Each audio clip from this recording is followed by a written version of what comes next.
Kiper PSM Makassar, Reza Arya Pratama mendapat panggilan perdana perkuat Timnas Indonesia pada FIFA Matchday Juni 2023.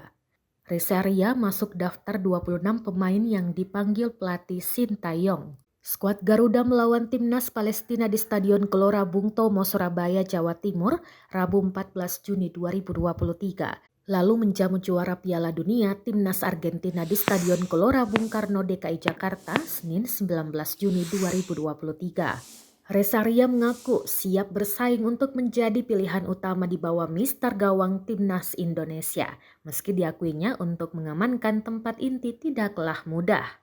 Reza Arya mengaku senang bisa dipanggil untuk pertama kalinya memperkuat Timnas Indonesia. Dia akan bergabung ke pemusatan latihan Timnas Indonesia setelah leg kedua playoff internal PSM Makassar versus Bali United di Stadion B.J. Habibie Parepare, Sabtu 10 Juni 2023.